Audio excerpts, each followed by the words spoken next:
Magandang hapon sa inyo mga kasalakot, no? So grabe 2 days na kaming nag-aayos dito, no, sa area na to. So marami ng progress na nangyari, no? Nakakatuwa kasi luminis na yung paligid.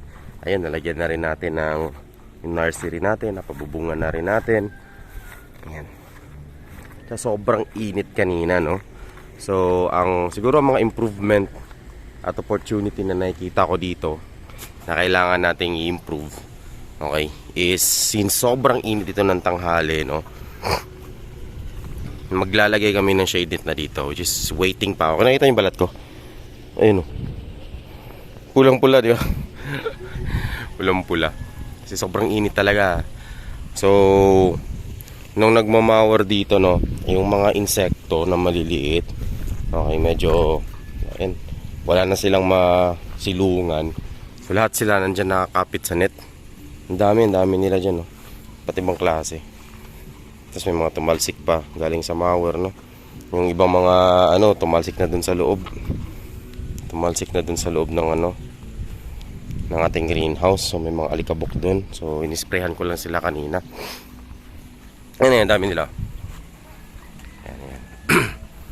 So kumakain din ng mga yan. So kaya kanina in-inspect ko.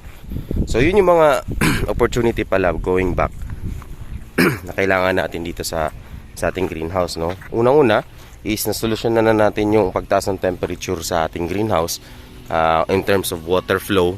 Kaya naglagay tayo na yan. Kita nyo yan, may insulation na. So okay na tayo dyan sa ating drain pipe.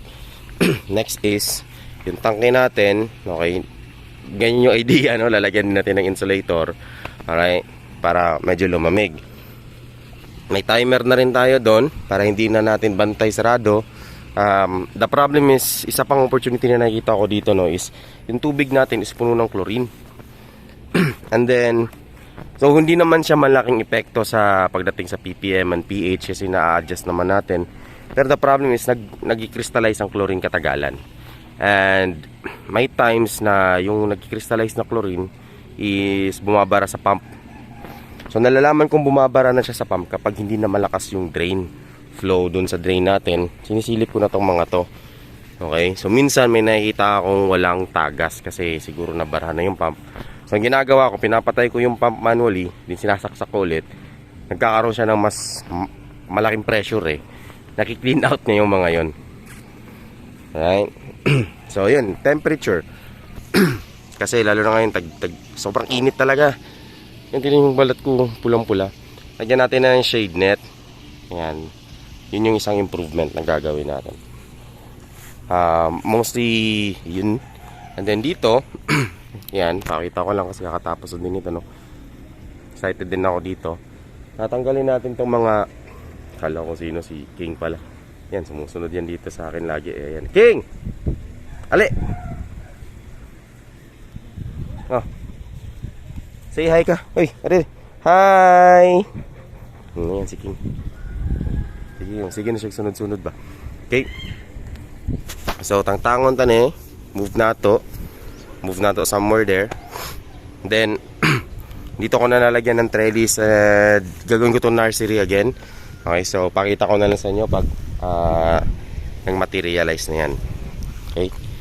So, may unti lang din na akong i-share, no, mga kasalakot. Kung nagtataka kayo, kasalakot dati dun ka sa bukid. Nandun yung nandun yung farm mo. And may kasi nagsasabi na bilis ng expansion.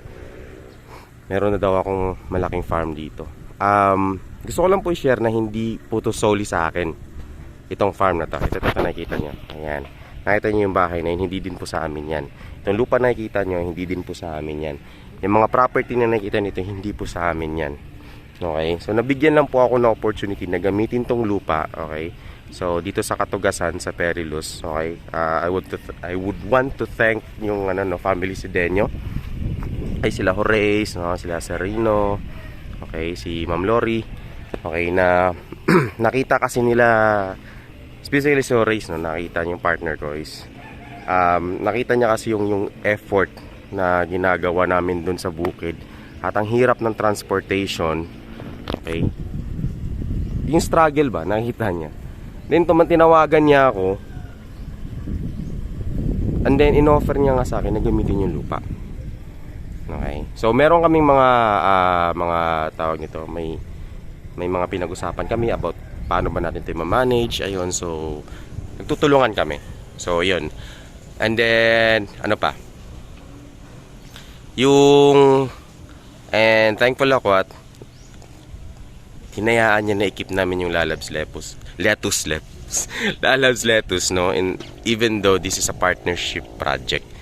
Okay. So itong greenhouse na to is hindi lang po sa akin to solely. Okay.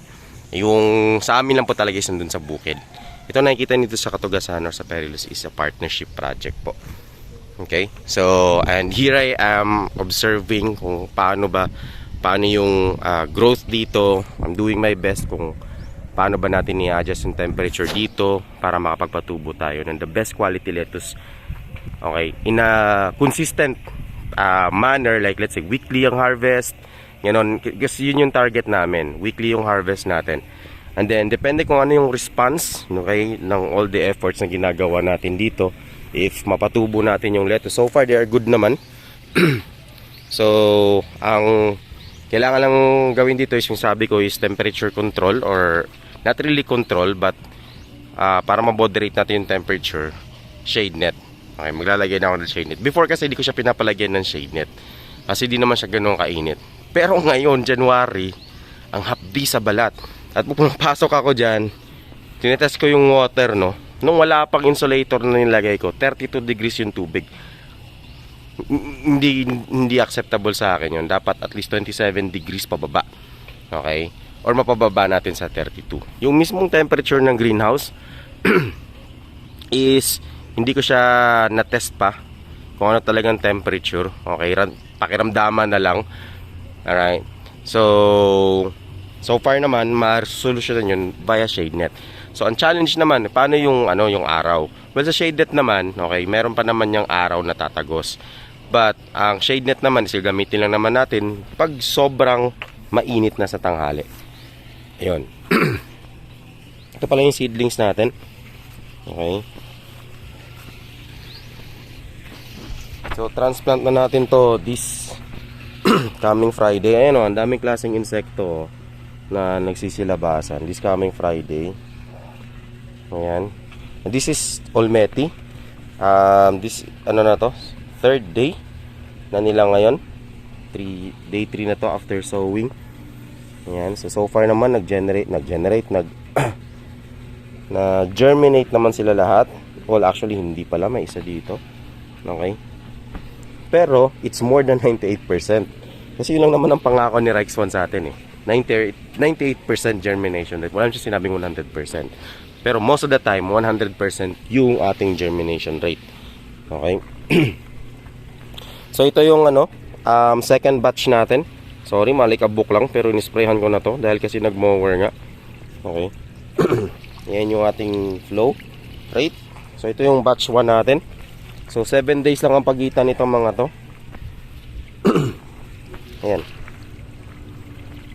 Excuse me. 7 days ang pagitan yan.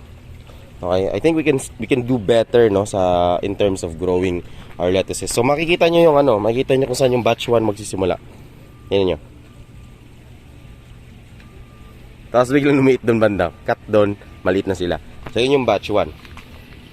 Okay, we're still keeping our ppm between 560 to 840. Okay. Above, that's okay kung mag-overshoot. Wala ako nakikitang problem doon. And also, ang pH natin is 5.5 to 6.5 but I'm maintaining it siguro 5.8. Ganun lang. We're also introducing iron shellac sa ating system. Okay, kasi just to supplement. And also limambo kasi itong gamit natin.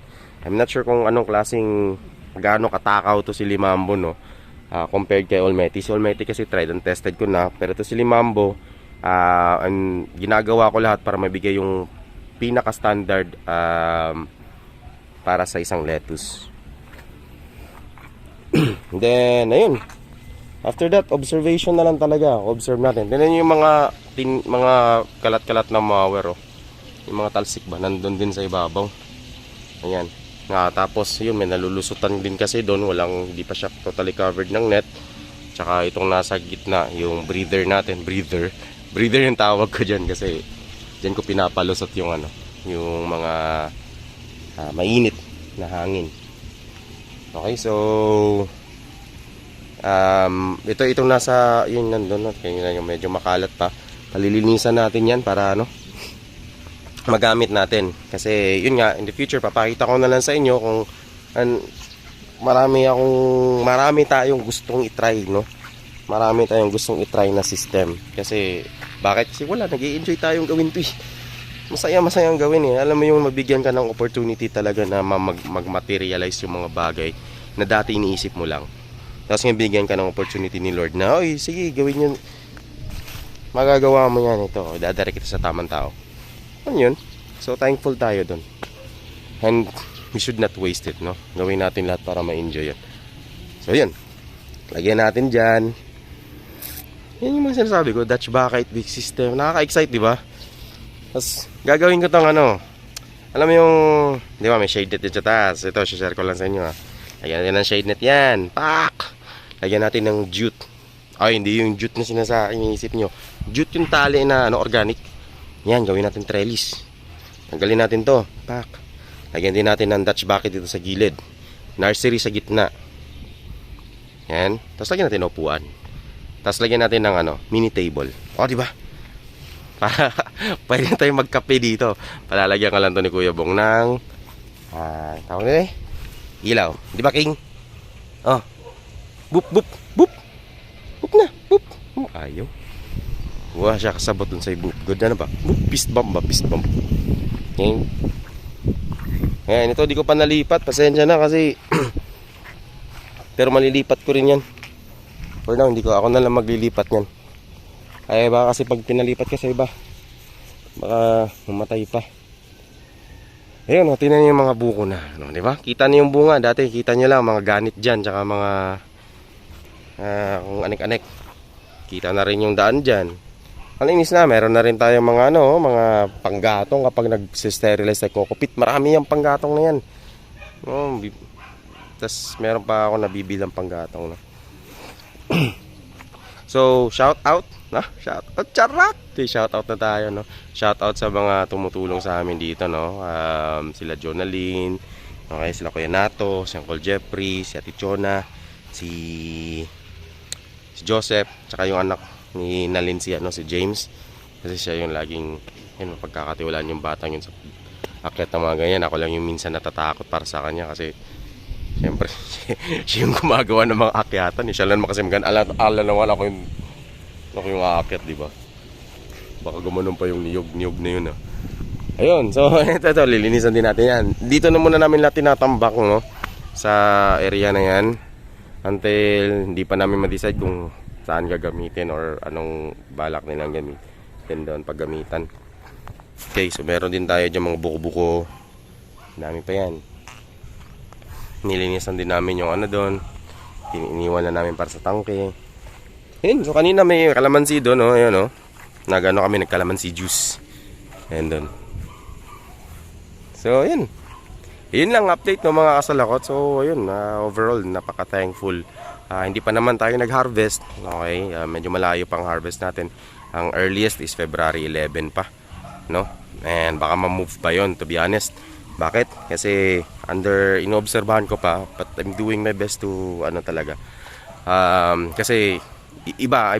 Sinasabi ko sa inyo, upland versus lowland, ang laki ng difference. Sobrang laki ng difference sa upland versus lowland. Okay, in terms of tawag nito, management. Okay, hindi mo po problemahin yung temperature ng tubig pag nasa upland ka. Hindi mo po problemahin yung init pag nasa upland ka. Hindi mo po problemahin na kinukulang sa lamig pag nasa upland ka. Okay, pero dito sa lowland hindi.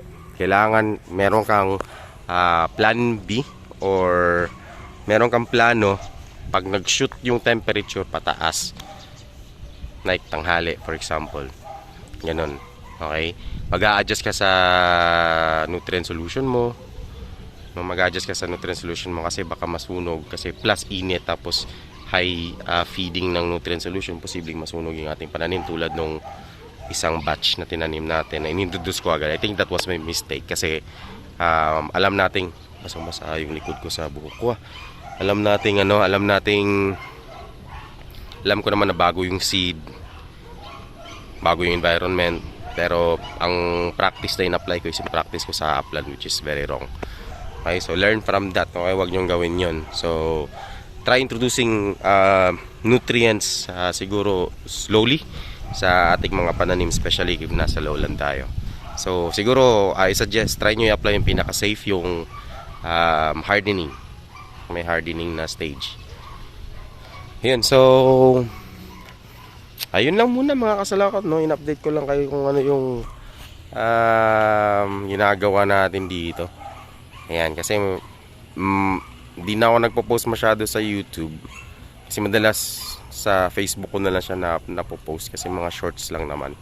Ayoko kasi maglagay ng content na para lang may masabing may content. At least may laman naman. Okay. Ayun lang kasi ayun lang, share ko lang din sa inyo yun, no? Ayan, tingnan natin ulit yung for the last time, yung mga lettuce natin. Ayan. So this is like ilang araw na ba itong mga to?